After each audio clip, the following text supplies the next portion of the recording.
चलो शीट निकालो। हेलो।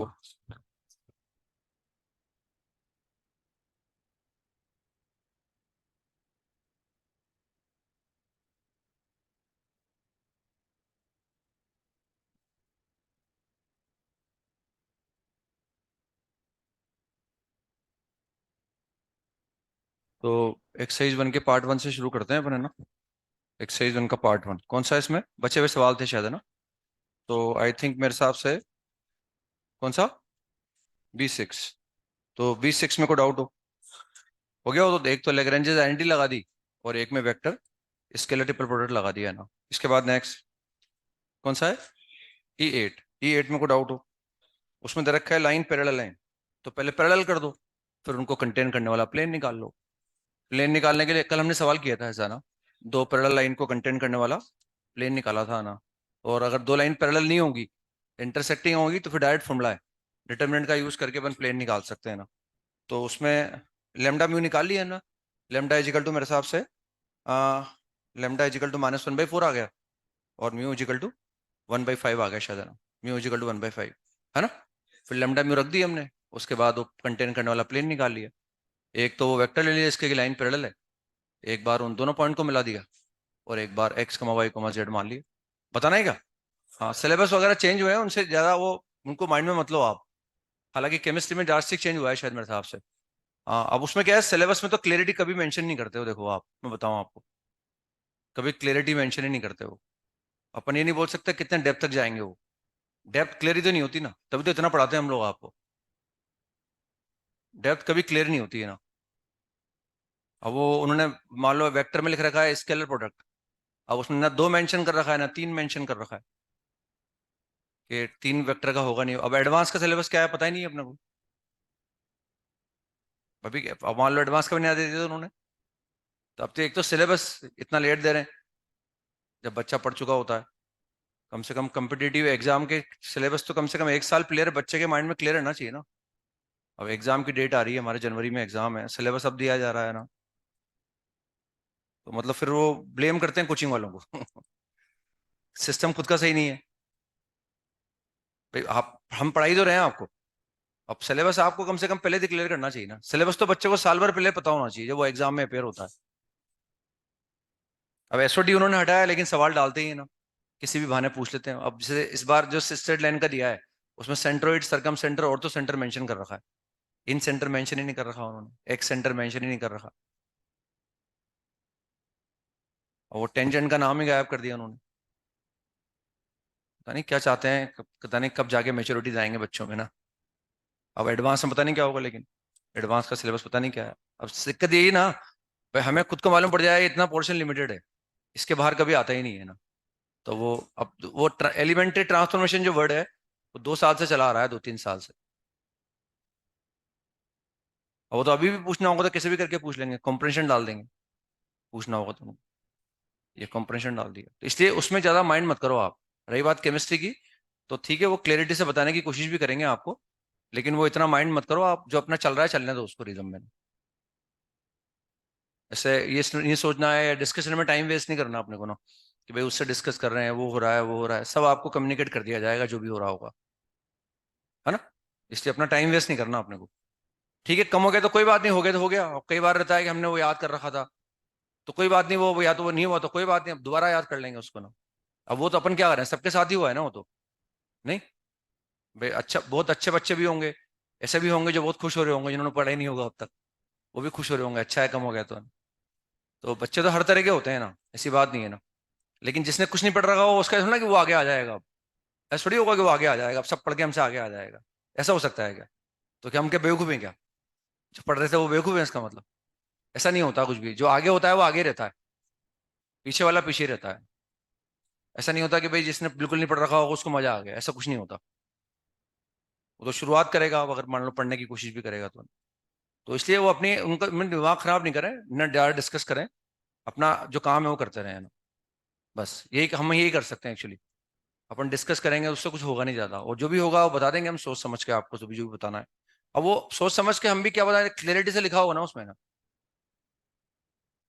काफी समय पहले तो पीरियोडिक फंक्शन भी नाम नहीं था फंक्शन में, लेकिन पढ़ाते थे जब से पढ़ा रहे हैं और सवाल पूछते आ रहे हैं वो।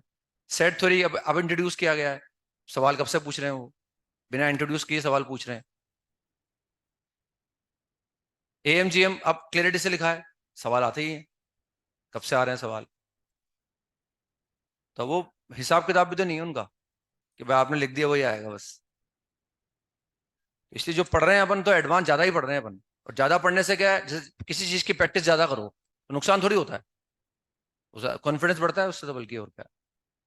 तो इसलिए वो फालतू के डिस्कशन में अपन को नहीं पढ़ना है ना, जो भी है अपना काम करते रहना है अपने को रेगुलरली। ये क्रूशल टाइम है हमारे लिए, हम जो कर रहे हैं उस पेस को मेंटेन रखते हुए वही करना है अपने को ना। फिर बता ही देंगे आपको, इन्फॉर्म हो ही जाएगा जैसे भी होगा कि भाई ये छुड़वाना है, ये करना है, वो करना है, ये करना है। अब जैसे रीजनिंग है, रीजनिंग उन्होंने मेंशन नहीं कर रखा, रीजनिंग हटाई दिया, नाम ही हटा दिया उन्होंने रीजनिंग का।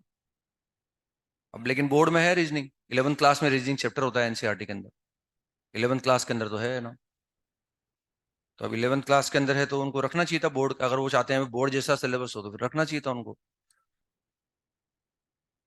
तो इसमें कौन सा ई एट हो जाएगा बताऊं? वो पैरेलल कर दिया उसको, और पैरेलल करने के बाद लाइन, प्लेन कंटेनिंग लाइन निकाल ली अपने ना। और कौन सा है इसमें? तो ये पार्ट 1 पूरा हो गया हमारे ना। पार्ट 2 में आ गए, पार्ट 2 में कौन सा था?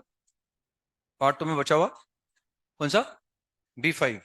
पार्ट 2 का B5, B5 में को डाउट हो गया, या बताना है इसको? हो गया मेरे हिसाब से, तो पहले हो जाना चाहिए था। और कौन सा है? E6 में कोई डाउट हो? क्वेश्चन नंबर E6, ये सेम सवाल आया हुआ है एक्सरसाइज 3 के पार्ट 2 का, सवाल नंबर 4 है। डेटा भी सेम है ना, देखो आप भले चाहो तो। एक्सरसाइज 3 के पार्ट 2 का सवाल नंबर 4, डेटा भी इनफेक्ट सेम है शायद ना, सारी तीनों इक्वेशंस के डेटा भी सेम है। एक्सरसाइज 3 का पार्ट 2 क्वेश्चन नंबर 4, ठीक है। सेम सवाल है शायद है ना, डेटा भी सेम है शायद है ना। तो equation of plane containing the line and perpendicular the plane and containing the straight lines, तो यानी इनका क्रॉस प्रोडक्ट निकाल लें, और हमारा जो नॉर्मल वेक्टर आएगा वो उसके equation of plane containing the straight line, line को कंटेन कर रहा है, यानी एक इन्फॉर्मेशन और चाहिए बस अपने को। And perpendicular to the plane containing straight lines, वो हमारा जो प्लेन है वो उस प्लेन के परपेंडिकुलर है जो इन दोनों लाइन को कंटेन कर रहा है। तो पहले तो उस नॉर्मल का वेक्टर, नॉर्मल वेक्टर निकाल लो उस प्लेन का। कैसे निकालेंगे? इनका क्रॉस निकाल के।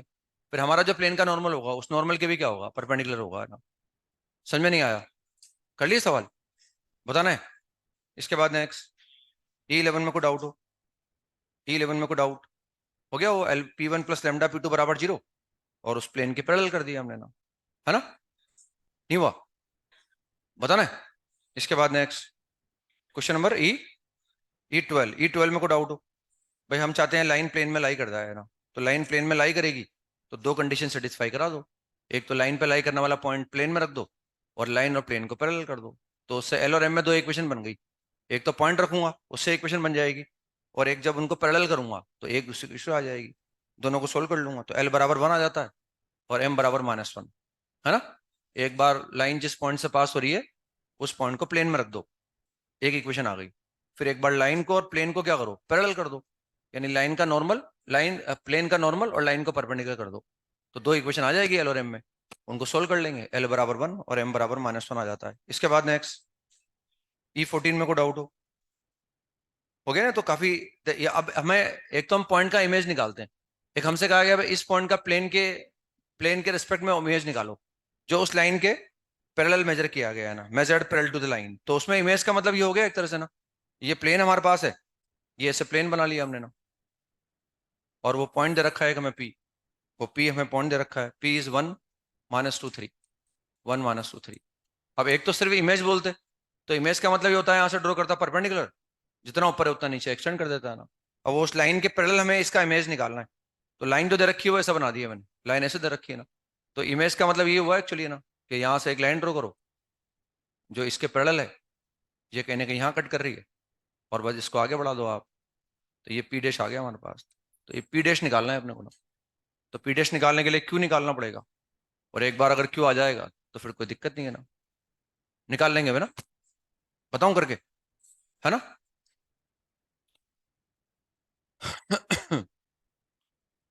तो P और Q की डिस्टेंस निकालनी है अपने को ना, तो हमें उसका इमेज निकालना है, यानी ये पॉइंट निकालना पड़ेगा अपने को, ये वाला पॉइंट निकालना पड़ेगा, या P Q के बीच में डिस्टेंस निकालनी है। ये निकाल लो बस आप तो, ये निकाल के डबल कर दो उसको, ये निकाल के डबल कर दो, यानी हम क्या करेंगे, यहां से पास होने वाली वो लाइन लिखेंगे जो इसके पैरेलल है, उस बराबर लेमडा कर देंगे, उससे लाइन पर पॉइंट आ जाएगा, उसको प्लेन में रख देंगे, लेमडा की वैल्यू आ जाएगी, उससे ये पॉइंट आ जाएगा, और ये पॉइंट आने के बाद आप इसका डिस्टेंस निकाल के डबल कर दो, दैट इज रिक्वायर्ड डिस्टेंस, है ना। इसके बाद नेक्स्ट E15 में कोई डाउट हो? बताना है। हो गया। इसके बाद नेक्स्ट E16 में कोई डाउट हो? बताना ये वाला। हो गया। ये दे रखा है ना, if the L1 is the line of intersection of the planes and L2 is the line of intersection of the planes, then the distance of the origin from the plane containing the lines L1 and L2, हमें वो plane निकालना है जो दोनों को contain कर रहा है। तो कल बताया था मैंने आपको, भाई हमें बेसिकली ये चाहिए ना, बेसिकली ये हमारे पास हमें वो प्लेन निकालना है जो दोनों को कंटेन कर रहा है। जो पहली वाली लाइन है वो देखो इस तरह की है, और पहली लाइन इस तरह की है, वो उन दो प्लेन की लाइन ऑफ इंटरसेक्शन ये ऐसे दे रखा है ना, कि दो प्लेन दे रखे, इस लाइन को मैंने L1 मान लिया, और हम चाहते हैं भाई लाइन एक लाइन हमारे पास कुछ ऐसी है, सेकंड लाइन कुछ ऐसी हमारे पास है, सेकंड लाइन कुछ ऐसी हमारे पास है, ये L2 हमारे पास है। अब हमें वो प्लेन चाहिए जिसको कंटेन कर ले, हमें ये प्लेन चाहिए, ये वाला प्लेन चाहिए, हमें ये प्लेन चाहिए। ये प्लेन ऐसा है जो L1 L2 को क्या कर रहा है? कंटेन कर रहा है। तो इसको लिख दो P1 + λ P2 = 0, इसको लिख दो P1 + P3 + mu P four बराबर 0, और दोनों को कंसाइड करा लो। भाई हम तो चाहते हैं इनकी लाइन ऑफ इंटरसेक्शन से पास होना प्लेन यहां से भी पास हो, ये हम चाहते हैं ना। क्लियर नहीं हुआ? हाँ, समझ में नहीं आया? ये तो चेक कर रहे हैं हम, L1 L2 को कंटेन करने वाला प्लेन निकालना है। मतलब जो प्लेन इनकी लाइन ऑफ इंटरसेक्शन से यहां से पास हो रहा है, वो प्लेन इस लाइन ऑफ इंटरसेक्शन से भी पास हो जाए। जैसे फॉर एग्जांपल इस प्लेन को मैंने P1 मान लिया और इस प्लेन को मैंने P2 मान लिया, तो इस फैमिली ऑफ प्लेन का इक्वेशन क्या हो गया? इसका इक्वेशन हो गया P1 प्लस लेमडा P2 बराबर 0। इसका इक्वेशन ही हो गया। इसका इक्वेशन मैंने P3 मान लिया और इसका इक्वेशन मैंने P4 मान लिया, तो इनकी लाइन ऑफ इंटरसेक्शन से पास होने वाले प्लेन का इक्वेशन क्या हो गया? P3 प्लस म्यू P4 बराबर 0। अब हम चाह रहे हैं ये जो प्लेन है, ये दोनों प्लेन क्या हो जाए? सेम हो जाए। बस इनको दो इक्वेशन सेम कब होती है? जब उनके कोफिशिएंट का रेशो क्या कर देंगे? सेम कर देंगे। तो हमारे पास 4 रेशो आएंगे, हमें इक्वेशन 2 ही चाहिए, तो 2 इक्वेशन बना लेंगे, लेमडा और म्यू की वैल्यू निकाल लेंगे, और हमारा फिर वो जो प्लेन आने के बाद उसकी ओरिजिन से डिस्टेंस निकाल लेंगे, है ना? उसके डिस्टेंस निकाल लेंगे। या चाहो तो किसी एक को उसमें कन्वर्ट कर दो, ऐसा भी कर सकते, किसी एक को सिमेट्रिक फॉर्म में कन्वर्ट कर दो, तो उसको कंटेन करने वाला वो प्लेन निकालेंगे अपन जो उस लाइन को भी कंटेन कर रहा हो, या उनकी लाइन ऑफ इंटरसेक्शन से पास होने वाला प्लेन उस लाइन को कंटेन कर जाए। समझ में नहीं आ रहा? या तो इनको कॉन्साइड करा दें अपन, एक तरीका तो ये है, या किसी एक को सिमेट्रिक फॉर्म में कन्वर्ट कर लो, तो फिर हम वो प्लेन लिखेंगे जो उसको कंटेन करे और उनकी लाइन ऑफ इंटरसेक्शन से पास हो। यानी ये वाला प्लेन उस लाइन को कंटेन करना चाहिए फिर ना। तो इस प्लेन में लेमडा आएगा, उसको हम सिमेट्रिक फॉर्म में कन्वर्ट कर चुके। अब हम चाहते हैं ये प्लेन इस लाइन को कंटेन कर ले, तो ये लाइन जिस पॉइंट से पास होगी वो लाई करा देंगे इस पर ना। समझ में आ गया? है ना? या फिर इनको कॉन्साइड करा लो आप, आगे समझ में आप कर लेंगे ना। बताऊं पूरा करके? इसके बाद next part 3 question number C5 में को डाउट हो, पार्ट 3 के C5 में को डाउट। एक लाइन L1 दे रखी है, दूसरी लाइन भी L2 है, हमें वो प्लेन निकालना है जो L1 को कंटेन करता है और L2 के पैरेलल है। निकाल सकते हैं? L1 को कंटेन करता है, L2 के पैरेलल। कल भी कराया था मैंने सवाल आपको ना, लेकिन वो 3D में लिखवा रखा था मैंने लाइन को ना। आ रहा है याद आपको? भाई इस लाइन को कंटेन करता हो और उसके पैरेलल हो। कल भी सवाल कराया मैंने साहब, लेकिन वो लाइन 3D फॉर्म में लिखी हुई थी। बताना है करके? इसके बाद नेक्स्ट सेक्शन कौन सा? E6 में को डाउट हो, इस सेम सवाल एक्सरसाइज 3 के पार्ट 2 में आया है, सवाल नंबर 22। सेम सवाल है, डेटा भी सेम है। एक्सरसाइज 3 का part 2 question number 22 exactly same है, डेटा भी शायद सेम है ना। हमें इस पॉइंट की प्लेन से डिस्टेंस निकालनी है जो लाइन के पैरेलल मेजर कर रखी है। पहले से करते आए हैं सवाल हमें ना, बस वो उस पॉइंट से पास होने वाली वो लाइन लिख लेते हैं जो उसके पैरेलल है, बराबर लेमडा कर देते हैं, पॉइंट निकाल लेते हैं और डिस्टेंस थोड़ा लगा देते हैं। नहीं आ रहा समझ में? इसके बाद नेक्स्ट E7 में को डाउट हो गया? अब इसमें यह है, अब तक हम लाइन के पैरेलल मेजर कर रहे थे, इसमें प्लेन के पैरेलल मेजर कर रहे हैं, यानी हमें एक पॉइंट की लाइन से डिस्टेंस निकाल रहे हैं जो उस प्लेन के पैरेलल मेजर करनी है ना। तो ये हमें निकालना है। तो इसमें E7 में जनरली लाइन के पैरेलल पूछते हैं, है ना? ये प्लेन के पैरेलल पूछा गया है ना। अब इसमें हमारे पास ये लाइन P पॉइंट दे रखा है, P point is 382, P point दे रखा है 3,8,2, और हमें दे रखा है लाइन दे रखी है ना, ये लाइन दे रखी है, ये गिवन लाइन है इसी, जो भी इसका इक्वेशन है हमारे पास x-1/2 और इजिकल टू y-3/4, y-3/4, और इजिकल टू हमारे पास है z-2/3। ये ऐसा आ गया इस तरह से ना। अब आगे दे रखा है हमें कि हमें इस पॉइंट से पास होने वाली लाइन की इक्वेशन निकालनी है जो उस प्लेन के पैरेलल मेजर कर रखी है। तो प्लेन का डायग्राम बना लो ना, ये प्लेन का मैंने डायग्राम बना लिया ऐसे, ये प्लेन मैंने ऐसा बना लिया, ये ऐसे मैंने प्लेन बना लिया यहाँ पर ना, ये ऐसे प्लेन आ गया। अब हम चाह रहे हैं इस पॉइंट P की लाइन से डिस्टेंस निकालें, यानी प्लेन को यूं बना दिया ऐसे मैंने, ये ऐसे प्लेन बना दिया मैंने। अब हमें इस पॉइंट की डिस्टेंस निकालनी है जो इस प्लेन के पैरेलल मेजर कर रखी है हमने। यहाँ से लाइन बनाऊंगा जो प्लेन के पैरेलल आ जाएगी। इस पॉइंट को मैंने क्यों मान लिया, P क्यों निकालना है मुझे ना, ये मुझे करना है ना। तो वहां क्या करते हैं, जब लाइन के पैरेलल करना होता है तब क्या करते हैं, हम यहाँ से पास होने वाली वो लाइन निकाल लेते हैं जो इस लाइन के पैरेलल है, फिर उसमें बराबर लेमडा मान लेते हैं, लेमडा को प्लेन में रख देते हैं, उससे लेमडा की वैल्यू आ जाती है, मतलब ये पॉइंट आ जाता है, डिस्टेंस थोड़ा लगा देंगे। अभी भी हमें यही पॉइंट। अब हमने क्या करा, पहले बराबर लेमडा कर दिया, बराबर लेमडा कर देने से क्यू आ गया हमारे पास, और बराबर लेमडा कर देने से क्यू कितना आ गया, 2λ+1, कितना आ गया, 4λ+3, और साथ में कितना आ गया, 3λ+2 आ गया ना। अब मुझे लेमडा निकालना है। अब मुझे लेमडा निकालने के लिए यह इंश्योर करना है कि ये लाइन प्लेन के पैरेलल होनी चाहिए ना, और लाइन अगर प्लेन के पैरेलल है तो प्लेन के नॉर्मल के परपेंडिकुलर है, बस प्लेन का नॉर्मल के परपेंडिकुलर कर दो। क्या प्लेन के नॉर्मल के डायरेक्शन रेशो पता है हमें? यस, क्योंकि प्लेन का इक्वेशन पता है हमें। तो प्लेन के नॉर्मल का डायरेक्शन रेशियो कितना हो गया, 3:2 - 2 हो गया, 3:2 - 2। इसके डायरेक्शन रेशियो हमारे पास है, डायरेक्शन रेशियोज आर 3:2 - 2। और पीक्यू के डायरेक्शन रेशियो हमें पता है, डायरेक्शन रेशियो तो PQ, direction ratio of PQ, direction ratio of PQ is equal to 2 lambda minus का 2, 4 लेमडा माइनस 5, और कितना आ गया 3 लेमडा, ये 3 लेमडा आ गया। बस इनका A1 A2 B1 B2 C1 C2 बराबर 0 कर दो, उससे लेमडा। ये ज्योमेट्री का फायदा होता है, देखो थोड़ा सा इंटरेस्ट देते हैं ना अपन मन से, तो आसान होता है समझना है, सवाल कर पाते हैं, क्योंकि इनमें सोच पाते हैं अपन डायग्राम बना के कैसे क्या हो रहा है। ये फायदा होता है इन चीजों का ना, इसमें मतलब थोड़ा थॉट अपन डेवलप कर पाते हैं ना इसको निकालने के लिए। बस अब तो लेमडा आ जाएगा और फिर यहाँ रख देंगे और फिर डिस्टेंस थोड़ा लगा देंगे। और कौन सा है E11 में कोई डाउट हो? भाई ऑब्वियस सी बात है, हमें वो लाइन वो प्लेन निकालना है जो इनको कंटेन कर रहा है। क्या वो दोनों लाइन पैरेलल है? नहीं है। क्या वो दोनों लाइन पैरेलल है?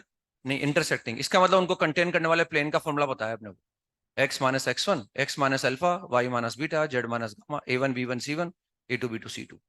प्लेन आ गया। नहीं आया समझ में? कल लिखा है ना मैंने आपको। तो प्लेन आ गया हमारे पास, प्लेन आ गया x - 2y और प्लस जेड बराबर 0, x - 2y प्लस जेड बराबर 0। समझ में आ गए है ना? अब इसमें क्या है, ये प्लेन और उस प्लेन के बीच में डिस्टेंस दे रखी है ना, तो वो प्लेन और प्लेन के बीच में डिस्टेंस दे रखी है, इसका मतलब प्लेन इंटरसेक्टिंग तो नहीं हो सकते, इसका मतलब पैरेलल है।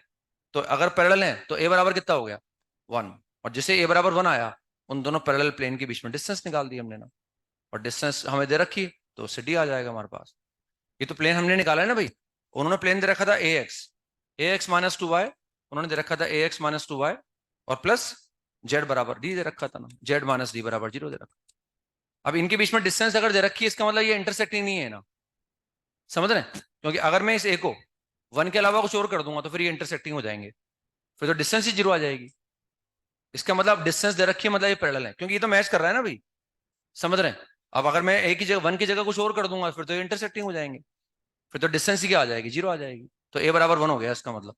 और जिसे मैंने ए बराबर 1 लिखा, बस अब तो कोई दिक्कत नहीं है, अब तो हम डिस्टेंस निकाल सकते हैं ना। और डिस्टेंस हमें दे रखी है, रख दो आप C1 - C2 √A² B² C², और वो उसके बराबर डी की वैल्यू आ जाएगी। मॉड डी पूछा गया है तो वो आ जाएगा हमारे पास। इसके बाद नेक्स्ट एक्सरसाइज 2 का part 2 question number 9। Question number 9 में को डाउट हो? एक्सरसाइज 2, ये तो 9 तो कर चुके हैं ना पहले अपन, 9 कहाँ है? पार्ट 3 करना है, 2 करना है? पार्ट 2 में नहीं दिया, पार्ट 2 में दे रखा है। हाँ, बचे हुए सवाल दे रखे थे, कौन सा बचा है बताओ? क्वेश्चन नंबर 10, 10 में को डाउट हो? 10 भी करा चुका शायद मैं आपको पहले। एक्सरसाइज 2 का पार्ट 2 तो बोल रहा हूँ मैं, उसका 10 नहीं हुआ। तो दो लाइन के बीच में एंगल दे रखा है, हमें एंगल निकालना है, और हमें दे रखा है कि वो जो एलिमेंट है वो उसके रूट है। तो पहले रूट निकाल लो, और रूट निकालने से एलिमेंट आ जाएगा, उनके डायरेक्शन रेशो आ जाएंगे, उनके बीच में एंगल निकाल पाऊंगा। क्यूबिक है ना भाई हमारे पास, उस क्यूबिक के रूट ही निकाल लो ना आप। ये क्यूबिक के रूट निकल गए, x² तो मैंने कॉमन ले लिया, और x² कॉमन लेने से कितना आ गया, x+1 आ गया। फिर यहाँ से शायद -4 कॉमन आ जाएगा, and what we get, this is x+1 बराबर 0।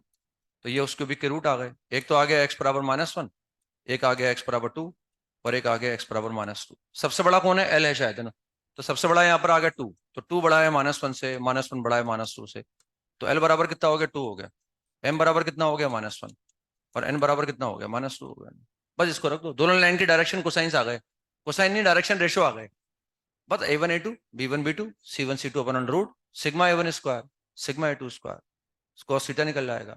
बताओ अभी कर लेंगे अब तो मेरे हिसाब से ना, वो डायरेक्शन रेशो आ गए ना भाई, अब तो निकाल ही सकते हैं फिर अपन ना, उनके बीच में एंगल निकालना है अपने को, तो एंगल निकाल सकते हैं। वो तो फिर टिग्नोमेट्री लगानी थोड़ी बहुत, अगर आपको लग रहा हो तो बताऊं करके। हाँ, थोड़ी बहुत टिग्नोमेट्री लगा देंगे फिर अपन, बताना करके। इसके बाद नेक्स्ट 11 में को डाउट हो? 11 में दे रखा है कि भाई this line intersect the curve, तो उसमें x y बराबर C² है। अब ये तो हमारे पास 1 डायमेंशनल कर्व है, उसमें z बराबर 0 दे रखा है, x y बराबर C², z बराबर 0 का मतलब वो जो कर्व है वो xy प्लेन में ही है, मतलब वो जो पॉइंट लाई करेंगे उस पर उनका जेड क्या आ जाएगा, 0 आ जाएगा। तो हम चाहते हैं भाई लाइन उस कर्व को कट करे, तो सी निकालो। तो पहले लाइन लाइन अगर कट करेगी तो लाइन पर लाई करने वाला पॉइंट कर्व पे भी लाई करेगा, तो लाइन पर लाई करने वाला पॉइंट निकाल लिया हमने, बराबर लेमडा लिख दिया लाइन के अंदर, और उससे पॉइंट आ गया 3λ+2, बराबर लेमडा कर दिया, तो उससे आ गया 2λ - 1, बराबर लेमडा कर दिया, उससे आ गया -λ+1। ये ऐसा आ गया हमारे पास, ठीक है ना? अब हम चाहते हैं ये कर्व पे लाई कर जाए, तो पहले इसका जेड क्या कर दो, 0 कर दो। जेड बराबर 0 करने से लेमडा की वैल्यू क्या आ गई, 1 आ गई। लेमडा को 1 यहाँ रख दिया हमने, उससे कितना आ गया 5, 1 और 0 आ गया। अब ये कहाँ लाई कर रहा है, x5 बराबर सी स्क्वायर पर, तो सी स्क्वायर बराबर 5, तो सी बराबर √5 और -√5 आंसर आ गया, है ना। इसके बाद नेक्स्ट 14 में को डाउट हो, क्वेश्चन नंबर 14 में को डाउट हो तो ऑप्शन से चेक कर लो, ज्यादा बढ़िया है ना। फटाफट, एक तो परपेंडिकुलर आ जाएगा, जो लाइन परपेंडिकुलर होगी वो दोनों से इक्वली इंक्लाइंड होगी, और बाद में उनके वेक्टर निकाल के देख लो और एंगल निकाल के देख लो, ताकि वो ऑप्शन से चेक हो जाएगा। बताऊं करके इसको, समझ में आ गया मैं क्या बोला भाई। फर्स्ट वाला और थर्ड वाला सेम है, ए और डी दोनों सेम है, ए और डी ऑप्शन में जो लाइंस हैं वो दोनों सेम है, क्योंकि देखो दोनों के डायरेक्शन रेशो सेम है, बस वो पॉइंट चेंज कर रखा है ऊपर वाला उन्होंने ना। और बेसिकली ये वो लाइन है जो दोनों के परपेंडिकुलर है, जो दोनों के परपेंडिकुलर है भाई। अगर ऐसी लाइन निकाल लूं जो उस पॉइंट से पास हो रही है 2 1 3 से, और दोनों के परपेंडिकुलर हो, तो दोनों से क्या हो गई, वो इक्वल इंक्लाइंड हो गई वो, है ना। तो ए और डी ऑप्शन में जो लाइन लिखी हुई है दोनों सेम है, और वो लाइन है जो दोनों लाइन के परपेंडिकुलर है।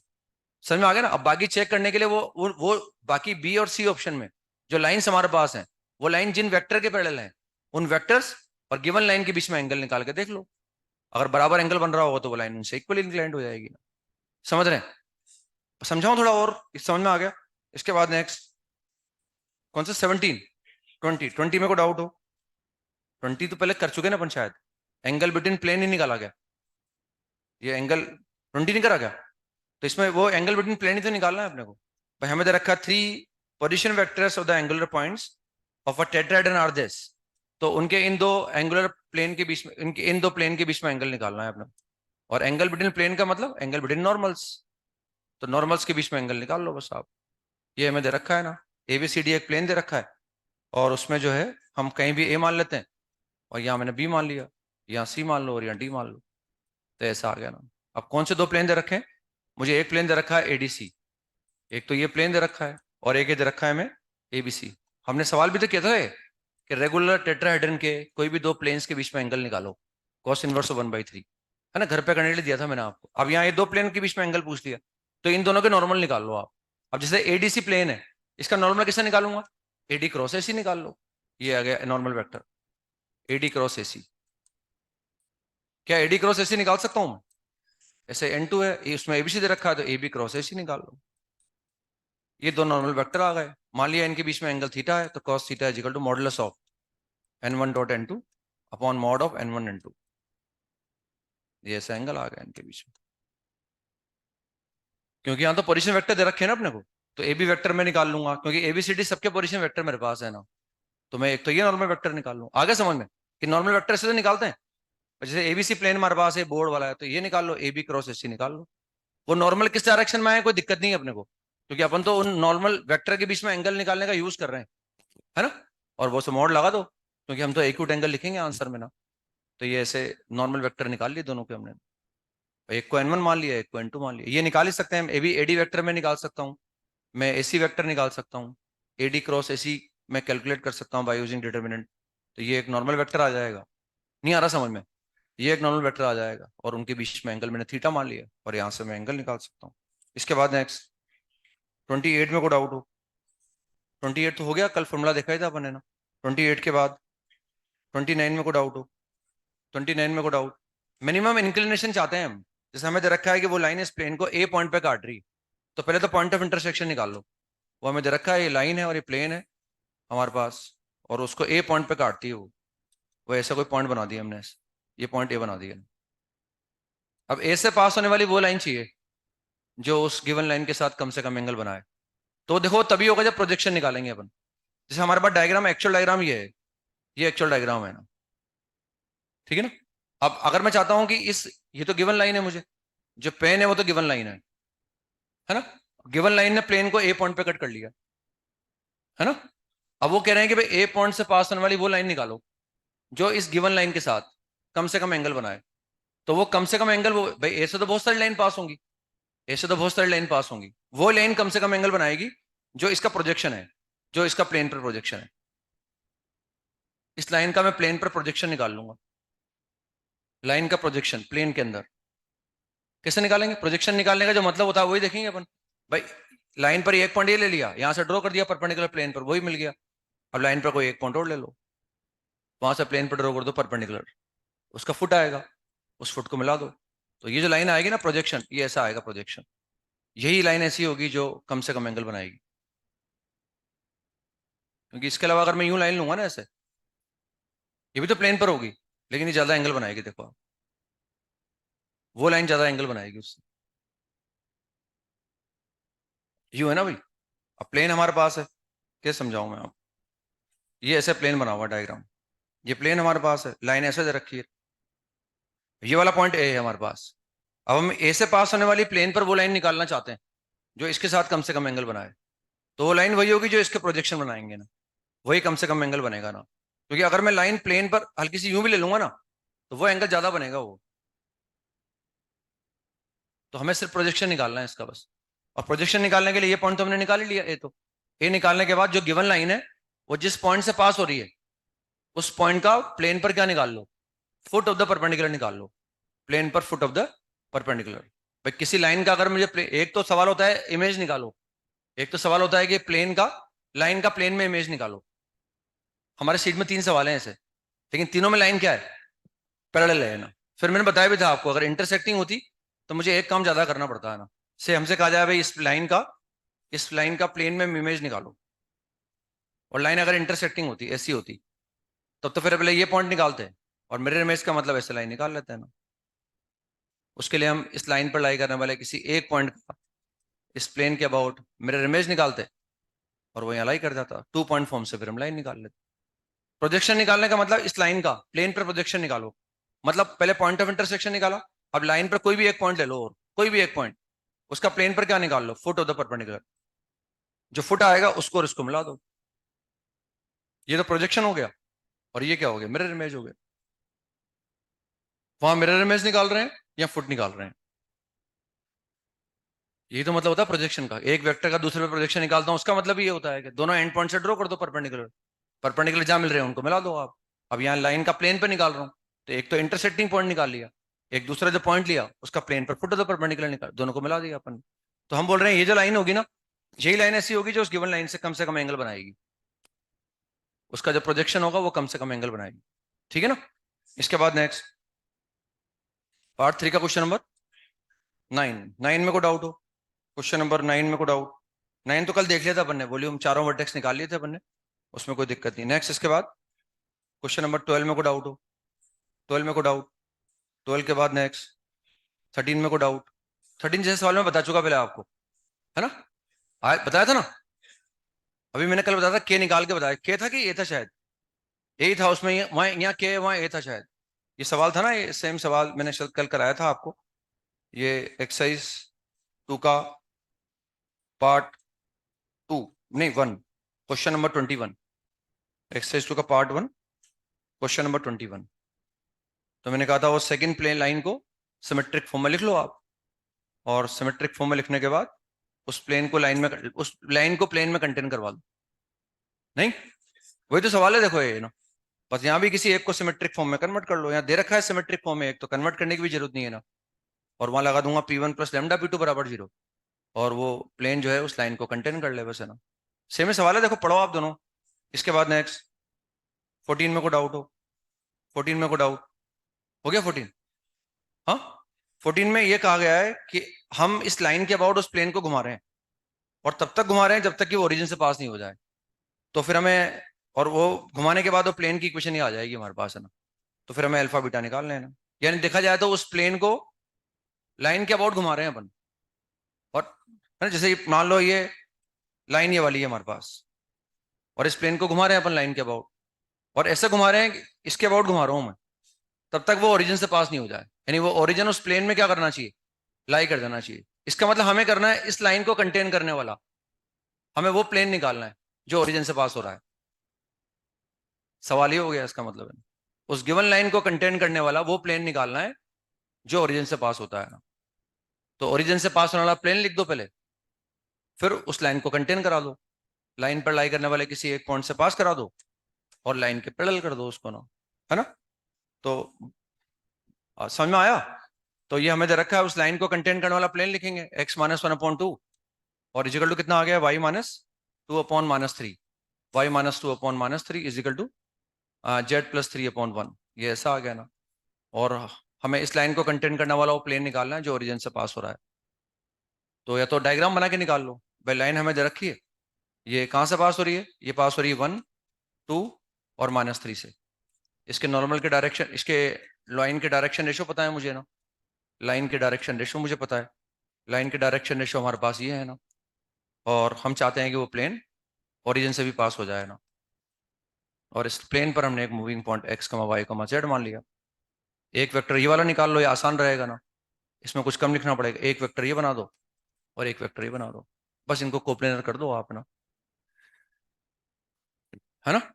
या ऐसा भी कर सकते हैं भाई, ओरिजिन से हमें वो लाइन, वो प्लेन निकालना है। समझ में नहीं आ रहा भैया, तो ऐसा कर लें। भाई ये जो बोर्ड है ना, ये इस लाइन को कंटेन कर रहा है और ओरिजिन से पास हो रहा है, हमें बोर्ड की इक्वेशन निकालनी है। ये ऐसा कर सकते थे भाई, इसको कंटेन करने वाला प्लेन निकालना है, ओरिजिन से पास हो रहा है, तो ओरिजिन से पास होने वाले प्लेन का equation a × x−0, b × y−0, c × z−0। ये भाई ओरिजिन से पास होने वाला प्लेन हो गया। अब हम चाहते हैं ये इस लाइन को कंटेन कर ले, तो लाइन पर लाई करने वाला पॉइंट इसको क्या करना चाहिए, लाइन पर पॉइंट कौन सा है, 1 2 -3, तो 1 2 -3 इसको सेटिस्फाई करना चाहिए। तो क्या आ गया, a प्लस का 2b माइनस का 3c बराबर 0। अब ये लाइन इस प्लेन के क्या होनी चाहिए, पैरेलल, तो प्लेन का नॉर्मल लाइन के परपेंडिकुलर होना चाहिए। तो कितना आ गया आपके पास, 2a माइनस का 3b और प्लस c बराबर 0। मेथड ऑफ क्रॉस मल्टीप्लीकेशन लगा दो, a/b/c/, कितना आ गया, a/ से 2 - 9, b/ से कितना आ गया, -6 - 1, c/ से कितना आ गया, -3 -4। तो 1 1 1 आ गया शायद है ना, 1 1 1 सही लिखा है मैंने, गलत है भाई। 1 2 - 3 से पास करा दिया ना, तो 1 2 - 3 से पास करा दिया, और कंडीशन लाइन को प्लेन के पैरेलल कर दिया। तो 2 × a माइनस का 3 × b और प्लस c बराबर 0।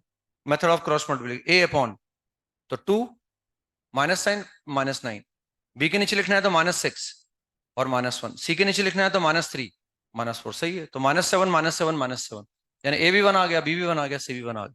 तो प्लेन का इक्वेशन आ गया x + y + z बराबर 0। ये प्लेन का इक्वेशन आ गया, है ना।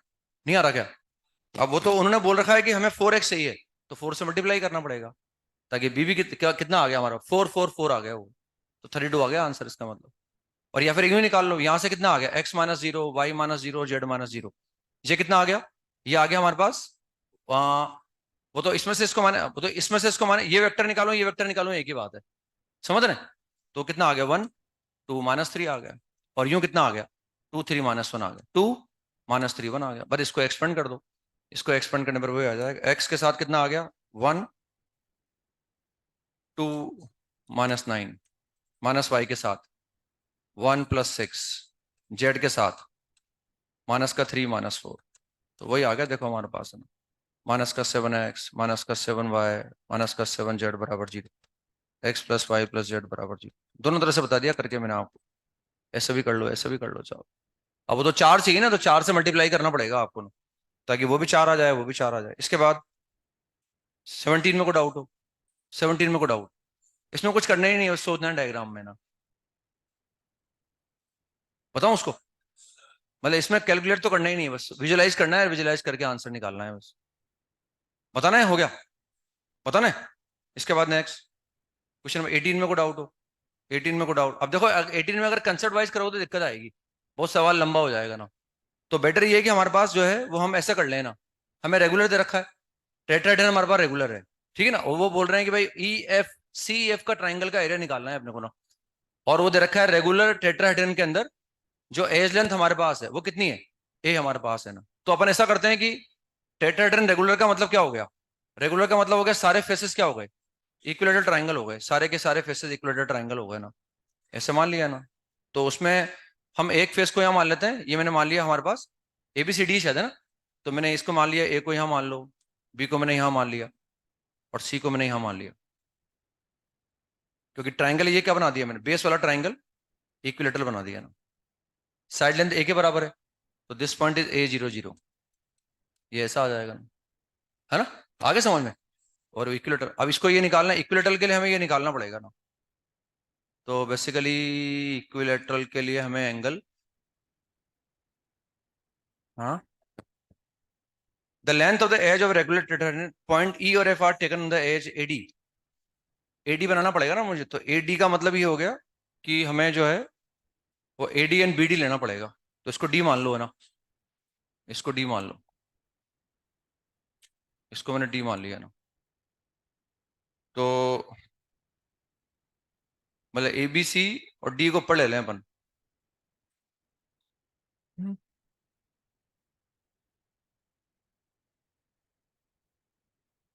एक मुझे डी ए पर चाहिए और एक मुझे बी डी पर चाहिए, है ना। और हमारे पास सी पॉइंट हो गया ना, या वो तो रेगुलर बनाना है, बस अपन को कैसे भी बना सकते हैं, कोई दिक्कत नहीं है। तो हमने इसको ऐसे मान लिया है ना। अब एज्यूम करने के बाद मुझे ये पॉइंट निकालना पड़ेगा बेसिकली, है ना। इक्विलेटरल बना लिया हमने, तो ये एंगल हमारे पास 60 डिग्री का है। तो ये पॉइंट कितना हो जाएगा, this is a/2, middle point होगा ना वो। अब ये हाइट निकालनी है मुझे, तो हाइट निकालने के लिए हम साइन 60 का यूज कर लें। तो sine 60 is equal to perpendicular upon hypotenuse. तो कितना आ जाएगा, a√3/2 आ जाएगा वो। तो this point will be a/2, a√3/2। सही बोल रहा हूँ। और जीरो आ गया, ये पॉइंट ये वाला आ गया हमारे पास, ठीक है ना। अब हमारे पास जो सी पॉइंट है वो कहीं ऊपर मान लेते हैं अपन। अब वो जब अगर ये रेगुलर है, तो उस सी पॉइंट से जब मैं परपेंडिकुलर ड्रॉ करूंगा इस प्लेन पर, तो ये कहाँ मिलेगा, सेंट्रोइड पे आके मिलेगा ना। ये सेंट्रोइड पर आके मिलेगा, समझ रहा हूँ। तो इसमें सेंट्रोइड में मतलब ये क्योंकि इक्विलेटरल है, तो ये एल्टीट्यूड क्या होगा, सब कुछ होगा। तो सेंट्रोइड कहीं यहाँ होगा इसका नाम। और ये सेंट्रोइड जो है इसको 2:1 में डिवाइड करेगा। तो मुझे यानी हम वो जो सी वर्टेक्स था, जब वहां से मैं परपेंडिकुलर ड्रॉ करूंगा तो सेंटर्ड पर आके मिलेगा ना। तो मुझे सी के कोऑर्डिनेट चाहिए एक्चुअली। तो सी के कोऑर्डिनेट निकालने के लिए मुझे ये लेंथ निकालनी पड़ेगी, है ना, हाइट निकालनी पड़ेगी। क्योंकि मुझे तो एज लेंथ पता है, मुझे तो वो एज लेंथ पता है ना।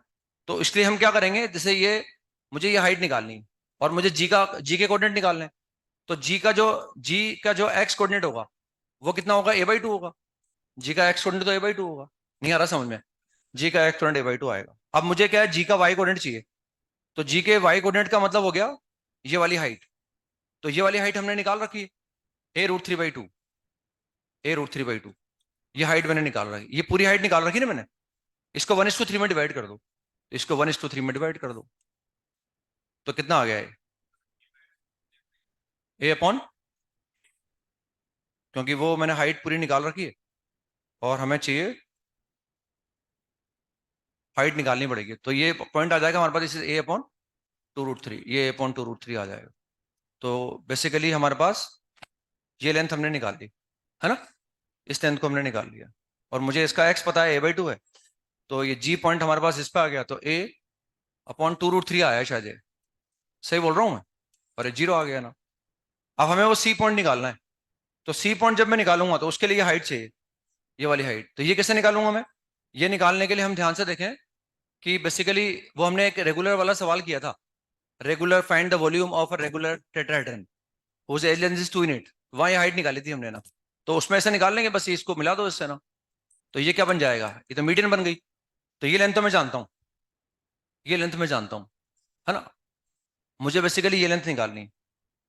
तो दिस विल बी वो a√3/2 आ जाएगा। यही तो आएगी वो लेंथ भी। नहीं नहीं, ये उल्टी आएगी ना। हम 2/3 है ना, इसका 2:3 निकालेंगे अब ना। तो आ जाएगा a√3/2, और वो कितना आ जाएगा, वो आ जाएगा 2/3 आ जाएगा वो। तो a/√3 आ जाएगा वो। तो बेसिकली ये a/√3 आ रहा है और हमारे पास a√3 आ रहा है, और हमारे पास ये हमें ये निकालना है। और वो कितना है, वो a है हमारे पास। सब हमें ये निकालना है, देखो आप, ये हमें ये निकालना है। क्योंकि सी पॉइंट जो होगा ना वो ऐसे होगा। अब ये डिस्टेंस मैंने निकाल ली, जैसे a/√3। ये कितना है, ये a है। और वो पाइथागोरस थ्योरम से वो निकाल लेंगे अपन, समझ रहे हैं। तो that is a² - a²/3, and that is a√2/√3, a√2/√3। Clear हो गया। तो जो सी पॉइंट आएगा वो ये आ जाएगा, सी पॉइंट इज a/2 और a/2√3, और दैट इज a कितना आया, वो a√2/√3 आ गया ना। बस अब आपका काम है बाकी, है ना। अब तो डी और ई पॉइंट, ई और एफ पॉइंट निकाल लो अब आप। और सी वेक्टर और क्रॉस सी एफ वेक्टर निकाल लेंगे अपन, सी क्रॉस सी एफ निकाल लेंगे अपन। कर लेंगे मेरे हिसाब से, अब कोई दिक्कत नहीं है ना। समझ में आ गया। बस सारे पॉइंट निकाल लिए, अब डीबी में ईबी में निकाल सकता हूँ और एफबी में निकाल सकता हूँ, है ना। वो ई पॉइंट तो शायद क्या कर रहा है, ई पॉइंट शायद डीए वेक्टर को डिवाइड कर रहा है, डीए वेक्टर। तो डीए वेक्टर ये वाला आ गया, इसको 2:1 में डिवाइड कर रहा है, तो 2:1 में डिवाइड कर रहा है वो, ये 2:1, तो ई पॉइंट यहाँ आ जाएगा हमारे पास। डी का पोजीशन वेक्टर पता है, ए का पता है, तो ई का निकल जाएगा हमारे पास। ऐसे एफ को निकाल लूंगा मैं ना, तो एफ आ जाएगा, ई आ जाएगा, सी आ जाएगा, फिर उसका एरिया निकाल लेंगे अपने ना। कर लेंगे अब तो ना। 19 में कोई डाउट हो? 19 तो हो गया ना, फटाफट उसको दोनों को जो है वो सिमेट्रिक फॉर्म में कन्वर्ट कर दो और उनके बीच में डिस्टेंस निकाल लो। नहीं आ रहा आंसर? क्या आ रहा है? नहीं आ तो रहा है आंसर, देखो फटाफट, कल सिखाया ना मैंने आपको। ये एक तो एक्स बराबर 0 आ गया प्लेन, एक प्लेन तो ये है हमारे पास, और एक क्या, वाई बाई बी और प्लस जेड बाई सी, और क्या दे रखा है, अब बराबर 1 दे रखा है, -1 हो गया, मतलब ऐसे हो गया वो प्लेन दोनों, वो लाइन ऐसे हो गई हमारे पास, ऐसे तो हो गई। दोनों प्लेन है मतलब वो हमारे पास, और हमें उनकी लाइन ऑफ इंटरसेक्शन निकालनी है। तो देखो इनमें हिट एंड टाइल लगा लो आप और 2 पॉइंट निकाल, या ऐसे लिख दो फटाफट, x/0 हो गया वो एक दोनों, और यहां से कितना आ गया, यहां से आ गया हमारे पास y/b और इजिकल टू z-c/c, ये ऐसा आ जाएगा। नहीं नहीं, उल्टा आएगा शायद ना, हाँ माइनस आ जाएगा शायद, वो आएगा -c आ जाएगा ये, सही है ना। समझ में नहीं आया? ऐसे दूसरे को लिख दो, दूसरे वाले में y बराबर 0 है, तो ये आ जाएगा हमारे पास x/a इजिकल टू y/0 और इजिकल टू z+c/c, z+c/c आ जाएगा, ये आएगा ना। बता वो ए बी वेक्टर का पी क्रॉस के ऊपर, ये समझ में नहीं आ रहा कैसे लिख रहा हूँ, समझ में आ गया? बस ऐसे लिख दियो उसको, लिख, वरना हिडन ट्रायल लगा लो, 2 पॉइंट निकाल लो यहाँ से चाहो तो। जैसे x बराबर 0 आ गया, y को मैंने b मान लिया, तो y को b मानने से z कितना आ गया, z 0 आ गया। फिर x को 0 ले लिया, y को अब की बार माइनस भी ले लो, तो z कितना आ जाएगा, z आ जाएगा 2c आ जाएगा। तो ये 2 पॉइंट आ गए, इनको मिलाने वाली लाइन लिख दो, x-0, y-b, z-0। Direction ratio निकाल लो, इसमें से कैसे भी माइनस कर दो 0, इसमें से इसको माइनस कर दो, कितना आ गया 2b माइनस का 2c, तो 2 से डिवाइड कर दो, वही आगे लाइन है ना, फटाफट आगे ना लाइन, दो ऐसे, दो ऐसे भी कर लो या फिर ऐसे मैनेज कर लो उसको। अब तो 2 पॉइंट चाहिए बस अपने को, 2 से डिवाइड कर देंगे ना भैया अपन, आगे समझ में। ऐसे वहां हिट एंड टाइल से 2 पॉइंट निकाल लो, या ऐसे मैनेज कर दो उसको ना, ऐसे मैनेज करके भी काम चल जाता है। अब 2 पॉइंट चाहिए बस अपने को, तो एक पॉइंट तो यहाँ तक कितना आ गया, 0 0 c आ गया। डायरेक्शन रेशियो कितने हैं इसके, 0b-c, और यहाँ पर जो पॉइंट है हमारे पास 0 0 - c, और डायरेक्शन रेशियो कितने आ गए, a 0 c आ गए।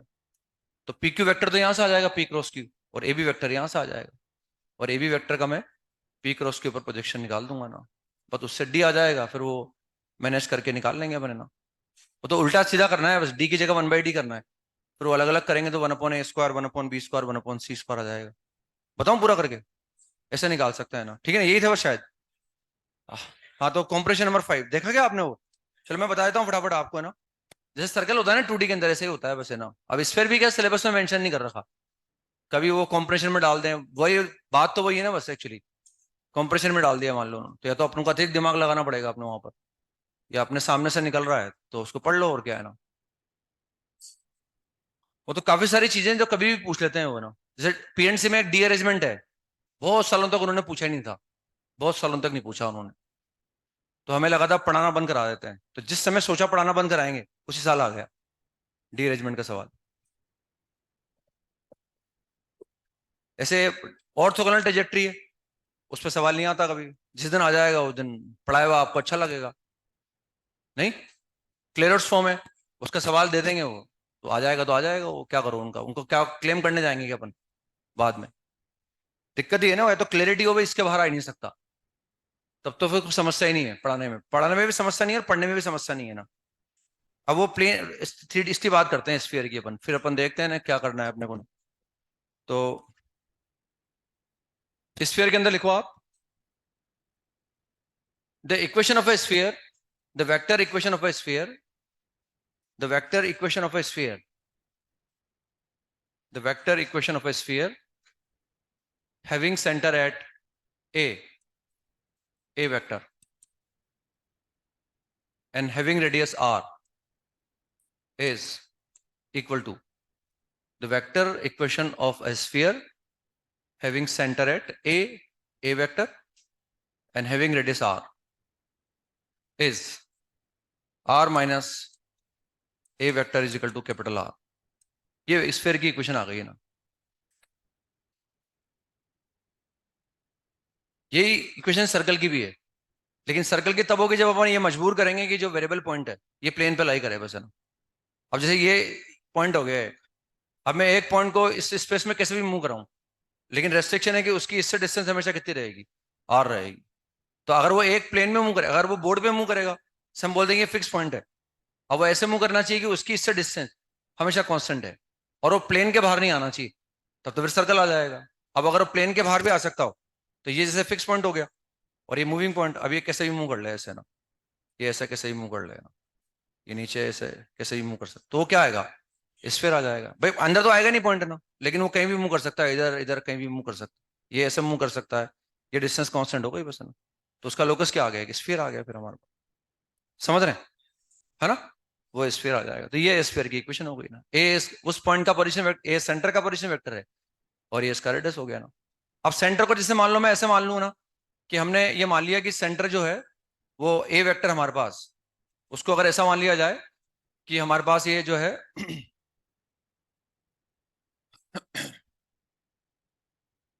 ये हमारे पास सेंटर को मान लिया हमने कि इसके कोऑर्डिनेट एफ जी एच हो जाए ना, सेंटर के कोऑर्डिनेट हो जाए मान लो एफ जी एच, ये सेंटर के कोऑर्डिनेट हो गए ना, या ये पोजीशन वेक्टर को ऐसे मान लो एफ आई, इसको ऐसे लिख लिया मैंने, एफ आई प्लस का जी जे और प्लस का एच के, ऐसे मान लिया मैंने ना।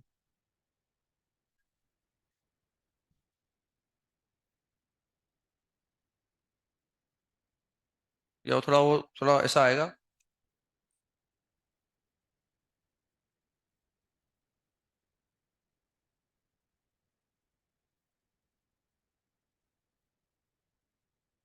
ये मान लिया मैंने सेंटर, वो जो ए है उसके पोजीशन वेक्टर, ही ए वेक्टर मतलब ये है हमारे पास। अब उसको इक्वेशन को लिख सकते हैं अपन चाहें तो, ये कितना हो जाएगा, this is r minus g i plus का एफ जे और प्लस का एच के, ये वेक्टर फॉर्म में हो गया। कैपिटल आर को मैंने कैपिटल आर बोल रखा है इसे। अब अगर ये क्या है, आर क्या है, मूविंग पॉइंट का पोजीशन वेक्टर है, इसको क्या मान लें अपन, एक्स आई वाई जे जेड के मान लें ना।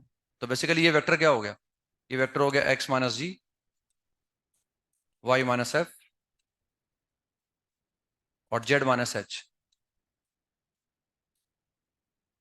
इजिकल टू आर हो गया। तो इसका इक्वेशन क्या हो गया, एक्स माइनस जी का whole square plus Y minus F का whole square Z minus H का whole square equal to R square. ये इक्वेशन, ये 3D फॉर्म में आ गया इक्वेशन है ना। पर इसको एक्सपेंड कर दो आप, तो एक्सपेंड करने पर ही आ जाएगा एक्स स्क्वायर प्लस का वाई स्क्वायर प्लस का जेड स्क्वायर माइनस का 2gx माइनस का 2fy माइनस का 2hz प्लस का एफ स्क्वायर प्लस का जी स्क्वायर प्लस का एच स्क्वायर माइनस का आर स्क्वायर बराबर 0। ये सर्कल होता है ना, ऐसा आ गया इक्वेशन है ना।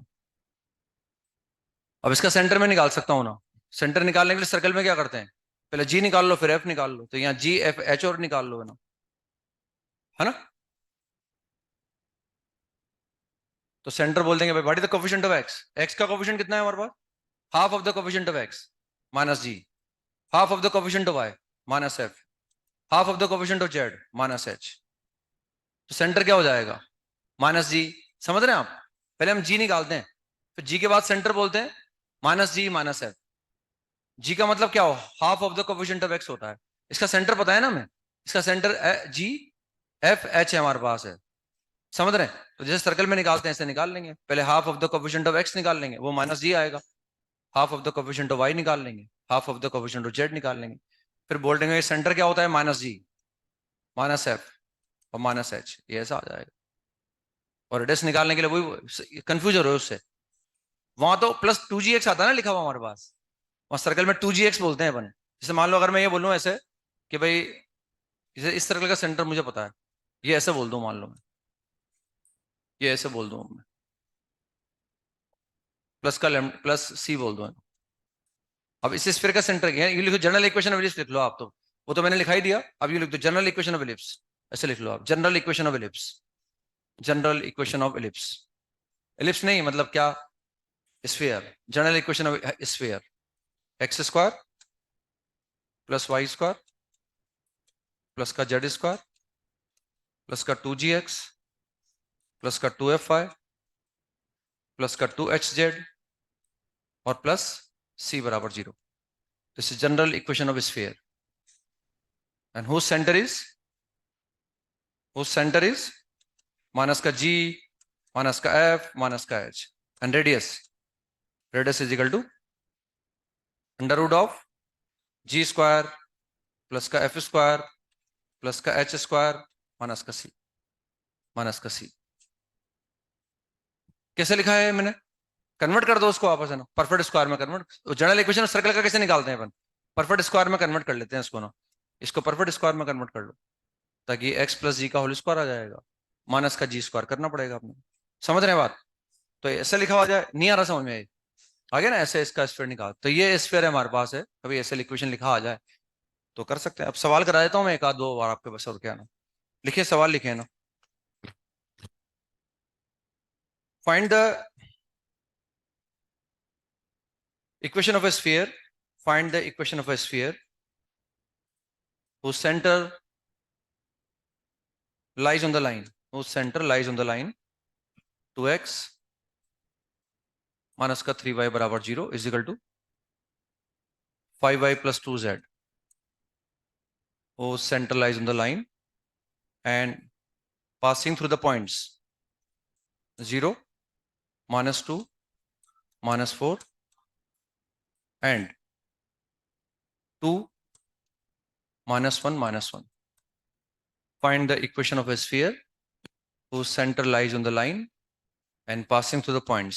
जैसे सर्कल निकालते हैं ना अपन, find the equation of circle whose center lies on this line and also passes through this point and this point. मतलब लाइन 3D ये नॉन सिमेट्रिक फॉर्म में लिखी हुई है ना, सेंटर इस लाइन पर है और हमें जो है वो ये पॉइंट जो है उसकी सरकमफ्रेंस पर है। स्फीयर निकालना है अपने को।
तो बस उस लाइन को आप सिमेट्रिक फॉर्म में लिख लो है ना, तो ज्यादा दिक्कत आएगी नहीं। जैसे फटाफट देखें, या तो मैं हिट एंड ट्रायल से 2 पॉइंट निकाल लूं, है ना। जैसे एक्स को क्या मान लो आप, एक्स को मान लो 3, तो वाई फटाफट निकल जाएगा ना। या इसको ऐसे देख लो ना, यहाँ से मैं ऐसे भी निकाल सकता हूँ चाहूँ तो, दोनों से मैं वाई निकाल सकता हूँ। तो बेसिकली वाई कितना आ गया? वाई आ गया 2x/3। और वहां से वाई कितना आ गया? वहां से वाई आ गया माइनस, वहां से वाई कितना आएगा? -2z/5 आ जाएगा शायद। बस ये लाइन आ गई हमारे पास, x 3/2 y/1 इज z/- -5/2। ये सर लाइन आ गई, ये सिमेट्रिक फॉर्म में आ गई। समझ रहे हैं, है ना? इसको 2 से मल्टीप्लाई कर दो तो x/3 y/2 z/-5। ये लाइन सिमेट्रिक फॉर्म में आ गई, है ना?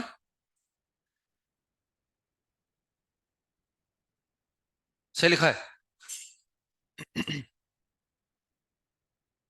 पर इस पर एक पॉइंट मान लो आप, वो जो सर्कल स्फीयर का जो सेंटर है वो इस लाइन पर लाई कर रहा है। सही लिखा है ना मैंने, वाई दोनों तरफ से निकाल लिया ना, वाई को बराबर कर दिया, वाई इसके बराबर भी है, इसके बराबर भी है, तो इसको बराबर लेमडा मान लिया, तो लाइन पर एक पॉइंट आ गया। इसको मान लिया let centre is 3 lambda, 2 lambda minus का 5 लेमडा। मान लिया भाई ये सेंटर है ना। अब अगर ये सेंटर है तो ये इन दोनों पॉइंट से क्या होना चाहिए, बराबर डिस्टेंस पर होना चाहिए। एक पॉइंट को ए नाम दे दो, एक पॉइंट को बी नाम दे दो। Sphere is passing through A and B, therefore C A is equal to C B. तो सी ए बराबर क्या आ गया, सी बी आ गया। तो सी ए स्क्वायर बराबर कितना आ जाएगा, सी बी स्क्वायर आ जाएगा ना। सी ए स्क्वायर बराबर सी बी स्क्वायर। अब सी ए निकाल सकता हूँ, कितना आएगा 9 लेमडा का स्क्वायर, फिर कितना आएगा 2 लेमडा प्लस 2 का होल स्क्वायर, 2 लेमडा प्लस 2 का होल स्क्वायर, फिर कितना आ गया ये, फिर आ गया हमारे पास 5 लेमडा माइनस 4 का होल स्क्वायर। अब सी बी निकाल लो, तो 3 लेमडा माइनस 2 का होल स्क्वायर, 3 लेमडा माइनस 2 का होल स्क्वायर, 2 लेमडा प्लस 1 का होल स्क्वायर, और वो कितना आ जाएगा 5 लेमडा माइनस 1 का होल स्क्वायर। ये ऐसा आ गया ना, सही लिखा है ना मैंने। मतलब वही तो कट ही जाएंगे ना, जैसे 9 लेमडा स्क्वायर कट जाएगा है ना, फिर 4 लेमडा स्क्वायर कट जाएगा, 25 लेमडा स्क्वायर कट जाएगा, वो तो कट ही जाएंगे। तो यहाँ कितना बचेगा, 8 लेमडा प्लस का 4, यहाँ जाएगा माइनस का 40 लेमडा प्लस का 16 इज इक्वल टू, यहाँ कितना आएगा 6 से 12 आ जाएगा, माइनस का 12 लेमडा प्लस 4, यहाँ से कितना आएगा प्लस का 4 लेमडा प्लस 1, और यहाँ से आ जाएगा 10 लेमडा माइनस का 10 लेमडा प्लस 1, माइनस का 10 लेमडा प्लस 1। समझ में आ रहा है मैं कैसे कर रहा हूँ, माइनस का 10 लेमडा प्लस 1, भाई तो कट ही जाएगा ना, 9 lambda square 9 lambda square, 4 lambda square 4 lambda square, 25 lambda square 25 lambda, वो तो कट ही जाएगा ना। तो सिंगल डिग्री और कांस्टेंट टर्म को लिखता गया बस मैंने, सही लिख रहा हूँ, मतलब इनमें कलेक्ट कर लो आप। तो यहाँ कितना आ गया -32 लेमडा आ गया, और +20 आ गया है, और वहां कितना आ गया, वहां आ गया हमारे पास -8, -18 आ गया, -18 लेमडा, और प्लस कितना आ गया 6 आ गया, पर इसको इंटरचेंज कर दो, तो 14 lambda is equal to 14, therefore lambda is equal to 1, lambda is equal to 1, सही है। और लेमडा बराबर 1 को रख दो बस सेंटर में, therefore the centre is this is the centre, ये सेंटर हो गया, देयरफॉर द सेंटर इज 3 2 -5। अब रेडियस निकालनी है, तो रेडियस क्या हो गई, सी ए रेडियस हो गई, तो ये सी ए तो लिख तो रखा है हमने, यही सी ए लिखा हुआ है ना, लेकिन ये सी ए का स्क्वायर है, तो ये अंडर रूट कर दो, और यही लेमडा बराबर 1 रख दो, है ना। क्यों भाई, वही लेमडा बराबर 1 रखते हैं, तो radius is equal to, radius r is equal to C A, and that is square root of lambda को 1 रख दिया, तो 1 रखने से वो 9 आ गया, वो कितना आ गया 4 से 16 आ गया, और वो कितना आ गया 1 आ गया, तो 26 हो गया। बस ये स्फीयर आ गया हमारे पास। therefore the equation of a sphere is x minus 3 का whole square plus y minus 2 का whole square plus z plus 5 का होल स्क्वायर, और रेडियस का स्क्वायर 26। चाहो तो उसको एक्सपेंड करके लिख दो ना, this is the equation of sphere, ठीक है ना, ऐसे निकाल सकते हैं स्फीयर को, तो ऐसे उसको निकाला जा सकता है। लिखें एक सवाल और लिखें,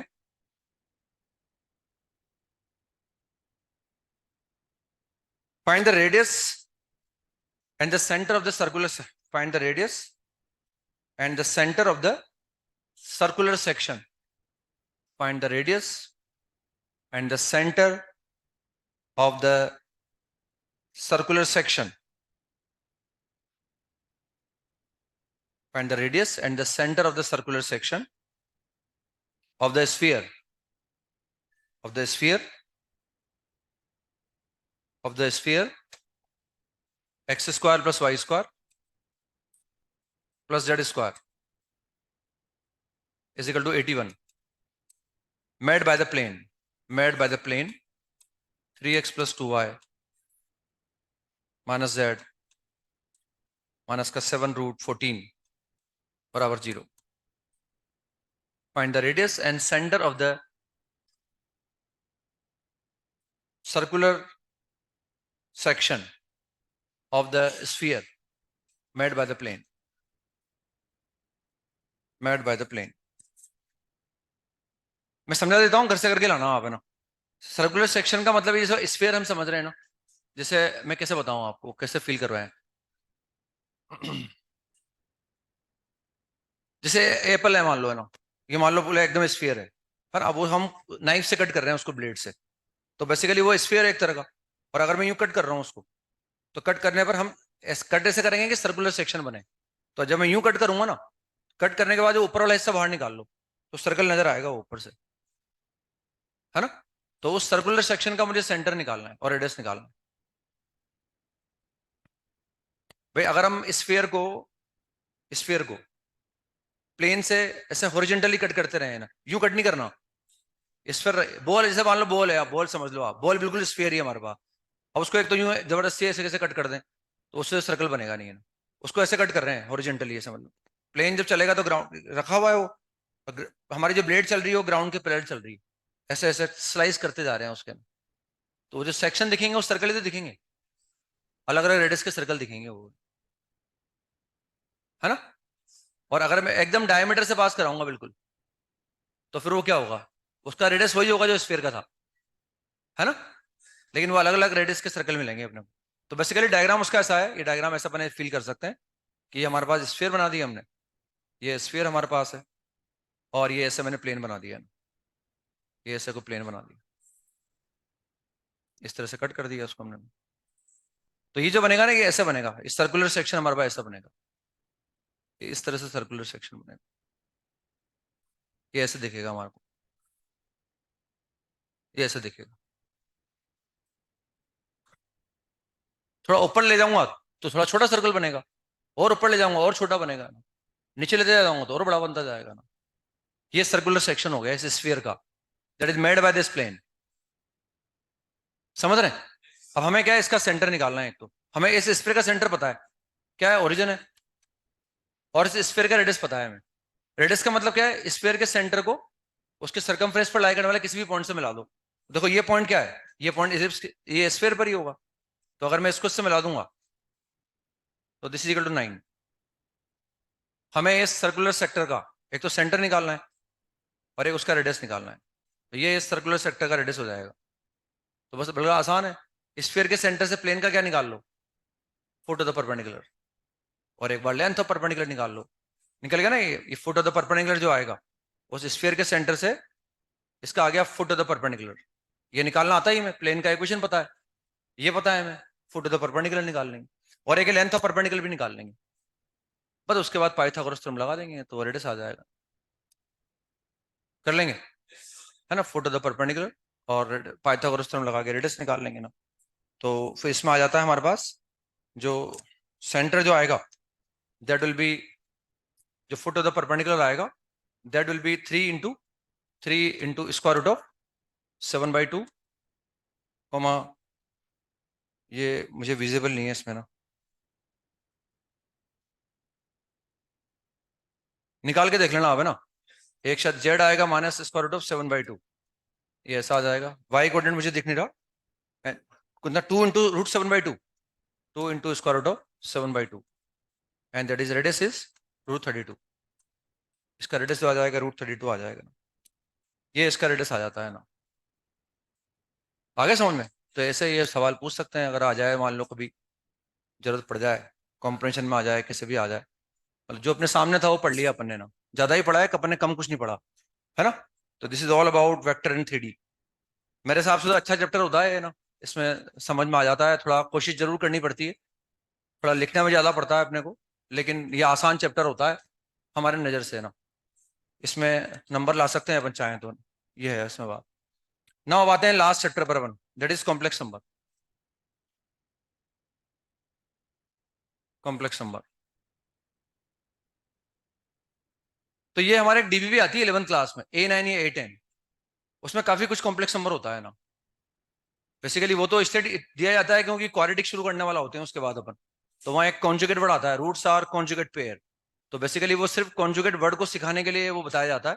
और कई बार ये बोला जाता है कि भाई रूट्स, कोई भी नंबर जो है प्योरली रियल कब होगा, प्योरली इमेजरी कब होगा।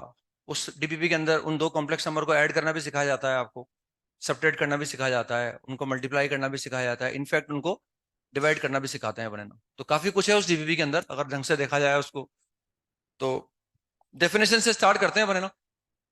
ये भी काफी इंपॉर्टेंट चैप्टर है, वैसे आता है ना एडवांस के अंदर भी ये सवाल आते हैं, जेई मेन के अंदर भी सवाल आते हैं। ये भी आसान होता है, अगर पढ़ो तो सब आसान होता है ना।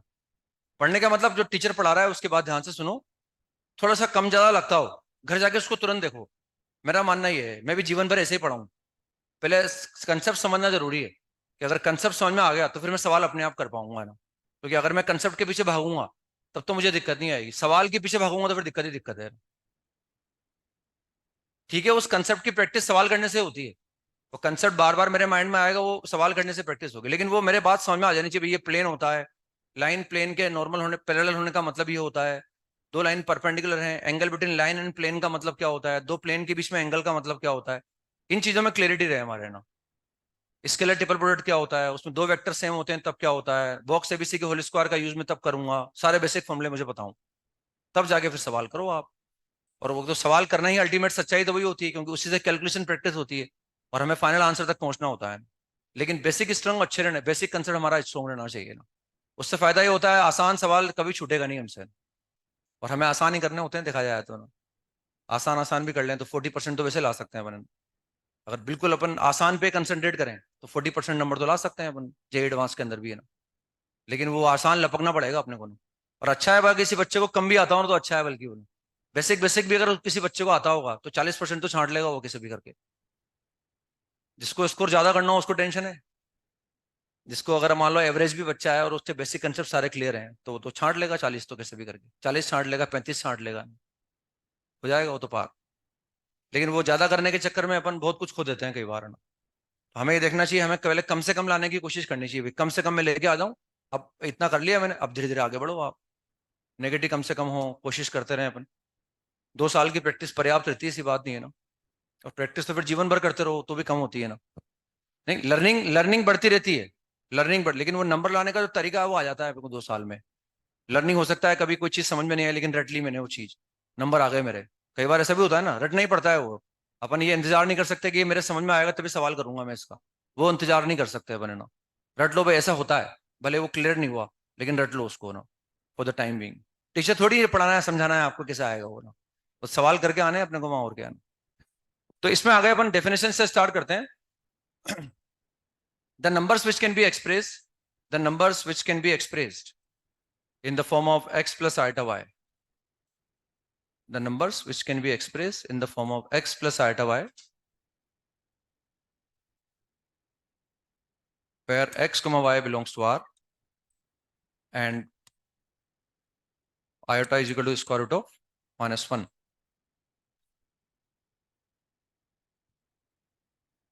are called complex numbers. The numbers which can be expressed in the form of x plus iota y, जहां x और y रियल नंबर है और iota अंडर -1 है, और ये क्या है, एक इमेजरी नंबर है। This is an imagery number, imagery number.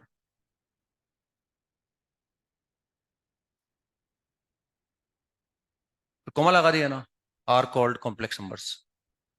वो नंबर जो या तो इस फॉर्म में लिखे हुए हों, नहीं लिखे हुए हों, उनको लिखा जा सकता हो, तो उनको कॉम्प्लेक्स नंबर बोलते हैं। Numbers which can be express, या तो वो लिखा हुआ होगा, नहीं लिखा हुआ होगा और मैं लिख सकता हूँ तो भी वो कॉम्प्लेक्स नंबर हो। जैसे रैशनल नंबर की डेफिनेशन होती है ना, numbers which can be express in the form of p/q। लिखा हुआ हो तो ठीक है, नहीं लिखा हुआ हो अगर लिख सकते हो तो भी वो रैशनल नंबर होगा। अब जैसे ये लगेगा भाई ये रैशनल नंबर नहीं है, ये p/q की फॉर्म में कहाँ लिखा हुआ सर, तो लिख सकते हैं भाई इसको लिखा हुआ नहीं है तो ना, इसको 1/10 कर दो आप, तो ये p/q की फॉर्म में आ गया, इसलिए इसको क्या बोलते हैं पर रैशनल नंबर बोलते हैं। तो या तो ऐसा लिखा हुआ हो, नहीं लिखा हुआ और आप लिख सकते हो, तभी उसे कॉम्प्लेक्स नंबर बोलेंगे ना। यहाँ लिखे a complex number is usually denoted by z. A complex number is usually, complex number को रिप्रेजेंट करना है अपने को। A complex number is usually denoted by z and the set of complex numbers, and the set of complex numbers is represented by capital C. क्योंकि हम जानते हैं sets को रिप्रेजेंट करने के लिए we generally we use capital letters of English alphabet. किसी भी सेट को रिप्रेजेंट करने के लिए जनरली हम capital letters of English alphabet का यूज करते हैं ना। तो अगर मैं कैपिटल सी का यूज करूंगा तो वो तो सेट ऑफ कॉम्प्लेक्स नंबर को रिप्रेजेंट करेगा। जितने भी कॉम्प्लेक्स नंबर जिस सेट में रख रखे हैं उसको सी से रिप्रेजेंट करते हैं। और किसी कॉम्प्लेक्स नंबर को कभी मुझे रिप्रेजेंट करना हो तो मैं जेड से रिप्रेजेंट करूंगा ना। यानी अगर कहीं ऐसा लिखा हो A belongs to Z, what does it mean, A is an integer, A is an integer, because Z stands for set of integers, इसका मतलब ए इंटीजर है ना। भाई इंटीजर के सेट को या तो मैं कैपिटल आई से रिप्रेजेंट करता हूँ, क्योंकि अगर ऐसा लिखने का मतलब क्या है, ये तो एक्स सेट है, मैं तो नंबर को रिप्रेजेंट कर रहा हूँ। सेट तो कॉम्प्लेक्स नंबर का क्या है, सी है हमारे पास। ऐसा लिखा होगा तो ए इंटीजर है ना, लेकिन अगर ऐसा लिखा हुआ ए बिलोंग्स टू सी, इसका मतलब ए क्या है, ए कॉम्प्लेक्स नंबर है।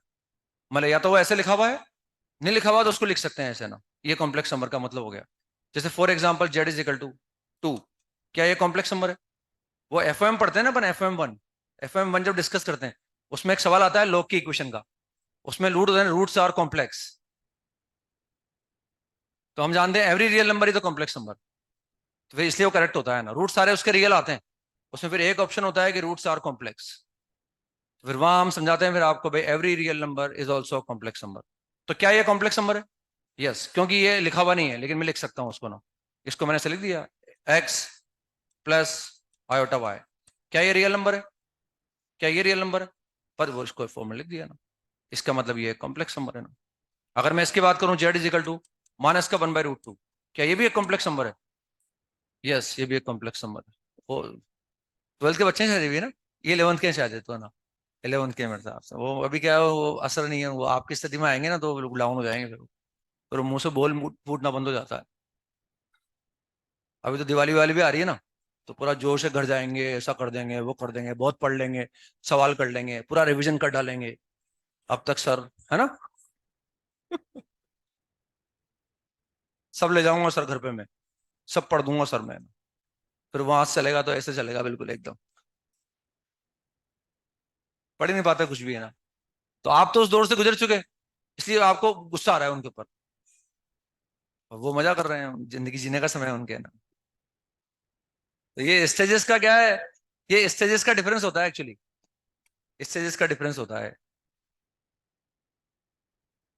फिर वो धीरे धीरे क्या आवाज निकलना ही बंद हो जाती है बच्चे की, और सर क्या सवाल ही नहीं हो रहे सर, मेरे से सर, ऐसे हो जाता है फिर बच्चा धीरे धीरे।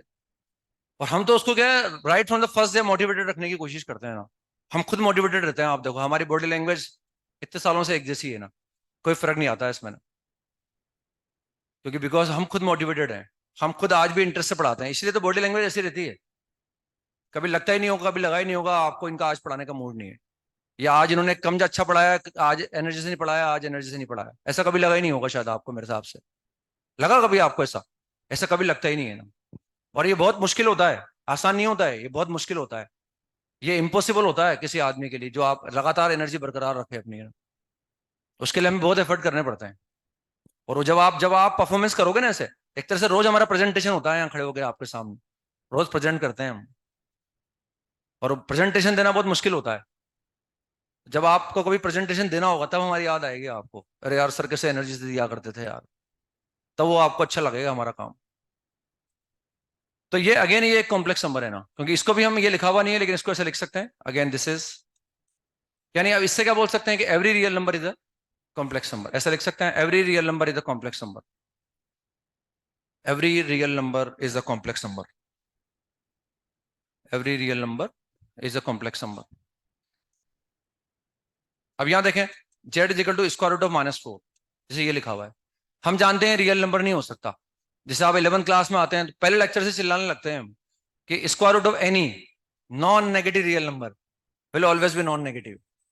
बार बार बोलते बोलते थक जाते हैं उस बात को हम, कि किसी भी नॉन नेगेटिव नंबर का स्क्वायर रूट हमेशा क्या आता है, नॉन नेगेटिव आता है। और किसी नंबर को अगर हम नॉन नेगेटिव बोल रहे हैं, किसी को पॉजिटिव बोल रहे हैं या किसी को नेगेटिव बोल रहे हैं, मतलब वो रियल नंबर होता है। क्योंकि हम अगर किसी नंबर के बारे में बोल पा रहे हैं ना, इसका मतलब उसके बारे में जानकारी है, और अगर उसके बारे में जानकारी है तो वो रियल नंबर है, और अगर जानकारी नहीं है तो उसको इमेजरी नंबर बोल देते हैं अपने ना। तो ये एक इमेजरी नंबर है, क्योंकि हमें पता नहीं है पॉजिटिव है, हमें पता नहीं है नेगेटिव है, हमें पता नहीं है इसकी वैल्यू क्या है ना, लेकिन हमारे सामने ऐसी स्थिति आ जाती है ना, जब मैथमेटिशियन ने नंबर सिस्टम बनाया होगा तो उनके सामने ऐसी स्थिति आ गई होगी, ये क्वाड्रेटिक है, इसके दो रूट होंगे 100%, लेकिन कोई भी रियल नंबर इसको सेटिस्फाई नहीं करेगा, क्योंकि अगर मैं किसी भी रियल नंबर का स्क्वायर करूंगा तो वो नॉन नेगेटिव आएगा।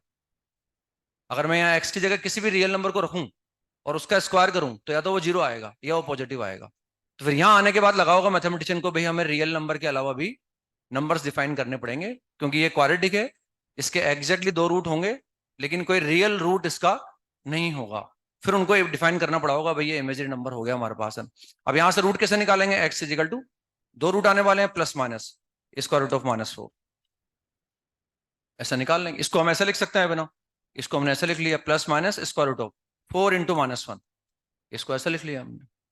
और इसको लिखा plus minus square root of 4 into square root of -1 plus -2 into iota. अब इसको सिंबल को, ये ऐसी स्थिति आ गई तो इसको बार बार हमें अंडर रूट -1 नहीं लिखना पड़े, उन्होंने इसको सिंबल से आयोटा से रिप्रेजेंट कर दिया। इसको बोल दिया हमने आयोटा, उसको आई से रिप्रेजेंट कर देते हैं ना, I is equal to under root minus. और ये एक इमेजिनरी नंबर है क्योंकि इसके बारे में हमें कोई जानकारी नहीं है, तो इसको ऐसे लिख दिया बस हमने। तो जेड इज इक्वल टू कितना आ गया, ये इमेजिनरी नंबर आ गया, ये आ गया 4 इंटू -1, इसको लिखा हमने square root of 4 into square root of -1, this is 2 into iota, z बराबर 2 आयोटा। ये भी एक कॉम्प्लेक्स नंबर है क्योंकि ऐसा लिखा हुआ है 0 प्लस आयोटा इंटू 2, जहां ये रियल नंबर है और ये भी रियल नंबर है, तो therefore this is the complex. लेकिन ये रियल नंबर नहीं है ना, ये इमेजिनरी नंबर है। किसी भी नेगेटिव रियल नंबर का स्क्वायर रूट एक इमेजिनरी क्वांटिटी होती है ना, जबकि किसी नॉन नेगेटिव रियल नंबर का स्क्वायर रूट हमेशा नॉन नेगेटिव होगा। नॉन नेगेटिव तो वो 0 होगा या 0 से बड़ा होगा। स्क्वायर रूट ऑफ 9 कितना होता है, 3 होता है ना। स्क्वायर रूट ऑफ 0 0 होता है ना, तो वो तो रियल नंबर आ गए। लेकिन किसी नेगेटिव रियल नंबर का स्क्वायर रूट हमेशा एक इमेजरी क्वांटिटी होगी, है ना। लिख सकते हैं ना, square root of any negative real number will always be imaginary. ये तब से बोलते हैं 11th क्लास से हम। बच्चा क्या है, शुरू से अगर टीचर में श्रद्धा रखे ना, कि मेरा जो टीचर कहेगा ना वो मैं बात मानूंगा एक एक अक्षर, उसके अलावा कुछ करूंगा ही नहीं, है ना, तो उस बच्चे को कभी दिक्कत नहीं आने दें हम। और ना शायद उसको कभी आती होगी जो हमारी बात मानता होगा ना, उसको अच्छा लगता रहता होगा 2 साल तक, है ना। और ये बराबर उसको 2 साल तक बोलते रहते हैं क्लासेस के अंदर हम, कि हमें आपको हमारी बात माननी है बस सिर्फ। तो ये ऐसे इसको लिख दिया हमने ना, अगर कोई भी नेगेटिव रियल नंबर है तो उसका स्क्वायर रूट हमेशा इमेजनरी आएगा ना, तो ये एक इमेजनरी, तो ये भी एक कॉम्प्लेक्स नंबर हो गया। तो इसका मतलब जितने भी रियल नंबर है वो सब भी कॉम्प्लेक्स नंबर है। लेकिन रियल नंबर के अलावा हमारे सामने इस तरह के नंबर आ गए, इनको बोल रहे हैं अपन इमेजनरी नंबर। ये भी क्या है, ये भी कॉम्प्लेक्स नंबर है। इसका मतलब हमें ये है कि अगर ये कॉम्प्लेक्स नंबर का सेट हमारे पास है, ये कॉम्प्लेक्स नंबर का सेट हमारे पास है, तो इसके 2 पार्ट कर दो आप। इसमें रियल नंबर भी होंगे और इसमें इमेजिनरी नंबर भी होंगे, इसमें रियल नंबर भी होंगे और इसमें इमेजिनरी नंबर भी होंगे। तो जो रियल है वो भी कॉम्प्लेक्स नंबर है, जो इमेजरी है वो भी कॉम्प्लेक्स नंबर है, दोनों के दोनों को। तो सबसे बड़ा सेट कौन सा हो गया, आप सेट ऑफ कॉम्प्लेक्स नंबर हो गया ना, सबसे बड़ा सेट हमारे पास सेट ऑफ कॉम्प्लेक्स नंबर हो जाएगा। इसमें एक बात ध्यान रखनी है हमें कि square root of A B लिखा हो ना, यहां से square root of A B is equal to square root of A into square root of B. Square root of A B is equal to square root of A into square root of B is valid if at least one of A और B must be non negative. ये valid तभी होता है जब ए और B में से कम कोई एक नॉन नेगेटिव हो। Square root of A B is equal to square root of A into square root of B if at least one of A और B must be non negative. मतलब अगर मैं ऐसा लिखना चाहता हूं तो ये वैलिड तभी होगा जब ए और बी में से कम कोई एक क्या हो, नॉन नेगेटिव हो ना, तभी जाके ऐसा लिखा जा सकता है। जैसे फॉर एग्जाम्पल, अगर मैं स्क्वायर रूट ऑफ -4 निकालना चाहूं तो मैं इसको ऐसे निकाल सकता हूं। देखो आप, इसको मैंने ऐसे लिख दिया 4 इंटू -1, तो अब ये square root of A b हो गया। अब क्या इनमें से कम कोई एक नॉन नेगेटिव है, यस, इसलिए मैं इसको लिख सकता हूं आसाना, स्क्वायर रूट ऑफ 4 और square root of -1। What is square root of 4, non negative real number का स्क्वायर रूट हमेशा नॉन नेगेटिव ही होगा, ये 2 आ जाएगा। और व्हाट इज दैट, आयोटा, तो ये 2 आयोटा आ जाएगा। लेकिन मैं ऐसा नहीं कर सकता कि जैसे हमारे पास 4 लिखा हुआ है तो 4 को मैंने ऐसे लिख दिया ना, -4 इंटू -1, ये मैंने ऐसे लिख लिया। फिर मैं इसको ऐसे लिख लूंगा, square root of -4 into square root of -1। फिर अभी मैंने इसको निकाल के बताया 2 आयोटा आ जाएगा और ये आयोटा आ जाएगा, तो ये -2 आ जाएगा, जबकि हम जानते हैं 2 के बराबर होता है ना। तो वो इसको ऐसा नहीं लिख सकता मैं ना, यानी इसको मैं ऐसे ब्रेक नहीं कर सकता ना। आगे समझ में, तो इसलिए वो मैं तभी लिख सकता हूं जब ए और बी में से कम कोई एक नॉन नेगेटिव हमारे पास हो, तभी जाके उसको ऐसे लिखा जा सकता है ना। तो हम आयोटा के बारे में जानते ही हैं भाई, आयोटा हमारे पास होता है iota is equal to square root of -1, और ये एक इमेजिनरी नंबर होता है। इसके बारे में कोई जानकारी हमारे पास नहीं है ना, इसकी वैल्यू पता नहीं है ना। हमसे कहा जाए बाजार में, मान लो हम जाए कि आयोटा केजी टोमेटो दे दो आप हमें, तो नहीं दे पाएगा वो आपको क्योंकि उसको आयोटा का मतलब पता नहीं है, ये वैल्यू किसी को पता नहीं है ना। या 5 आयोटा केजी दे दो भाई मेरे को आप, तो नहीं दे पाएगा। 5 केजी दे देगा आपको, 5 ग्राम दे देगा आपको, लेकिन ये नहीं दे पाएगा वो आप, क्योंकि इसके बारे में कोई जानकारी नहीं है।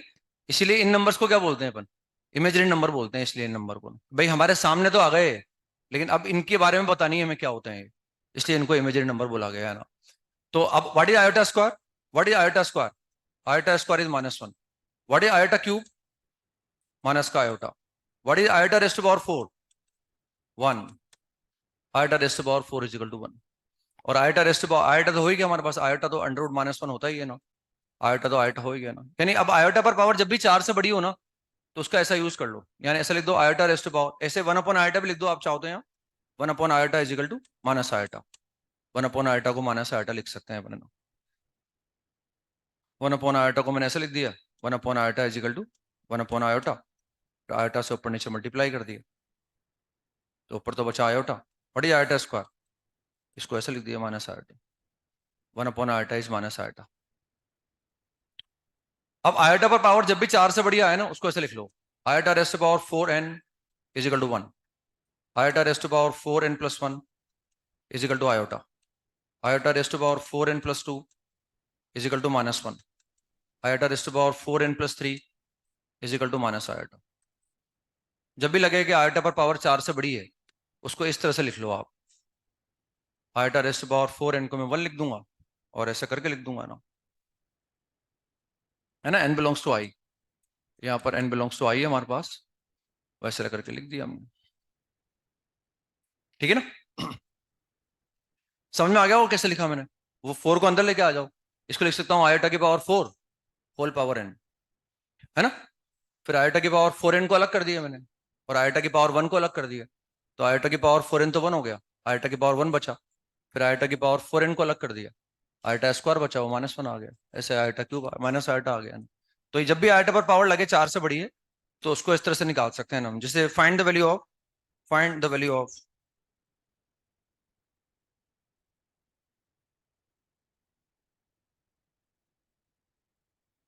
Iota rest power n plus 100 plus iota rest power n plus 50, n plus 50 plus iota rest power n plus 48, n plus iota rest power n plus 46।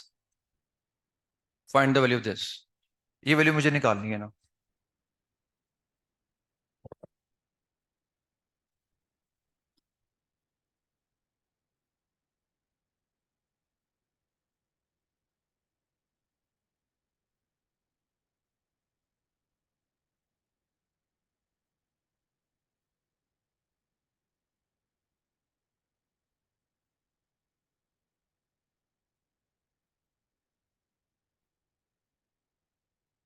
हो गया, and the answer is 0 is the answer. n की आवश्यकता नहीं पड़ी अपने को ना, n क्या है ना, इन सब में से आयोटा की पावर n को मैंने बाहर निकाल लिया ना। व्हाट इज आयोटा की पावर 100, 1, क्योंकि 100 4 का मल्टीपल है। What is 50, 4n plus 2, 4n plus, तो व्हाट इज आयोटा की power 4n plus 2, -1। What is iota की पावर 48, 1, 46, 44 प्लस 2, -1। बस ये 0 आ गया ना, the value will come out to be 0। ऐसा निकाल सकते हैं इसको, ठीक है ना। कल मिलते हैं, बाकी फिर हमारी क्लास है, अब ये पढ़ेंगे इसे, फिर अपन व्याकरण। तो होमवर्क में लिखो आप जो करके लाना है। होमवर्क में मेरे हिसाब से एक्सरसाइज 1 पूरी हो गई हमारे ना, पार्ट 1 पार्ट 2 पार्ट 3। एक्सरसाइज 2 का शायद पार्ट 1 पूरा कर लिया हमने ना, है ना। पार्ट 2 भी पूरा हो गया, पार्ट 3 भी पूरा हो गया शायद, है ना। एक्सरसाइज 2 के पार्ट 4 में हमारा वो कॉम्प्रेंशन नंबर 5 बचा है वैसे ना, तो उसको कर लेना दोबारा आप, है ना। एक्सरसाइज 3 के पार्ट 1 उसका, एक्सरसाइज 2 का पार्ट 4, ये कॉम्प्रेंशन नंबर 5 कर लेंगे एक तो हम, कॉम्प्रेंशन नंबर 5। उसके बाद एक्सरसाइज 3 का पार्ट 2, एक्सरसाइज 3 का पार्ट 2, इसमें हम अभी एक भी स्टार्ट नहीं किया हमने ना, तो क्वेश्चन नंबर 1 से लेकर आप कितने कर सकते हो, 20, 15, 20 कर सकते हैं, हाँ। तो 20 सवाल करने हैं, 1 से लेकर 20, ये करके लाने हैं, कर लेंगे, है ना। करने हैं, फिर ऐसे नहीं मुझसे करवाओ फिर आप, सर ये भी बता दो, सर ये भी बता दो, सर भी बता दो। आपको करके आने हैं, मतलब एफर्ट करने हैं, मतलब नहीं आएंगे तो बताऊंगा, ऐसे बताता भी हूँ मैं, ऐसी बात नहीं है, तो करके लाने हैं आप।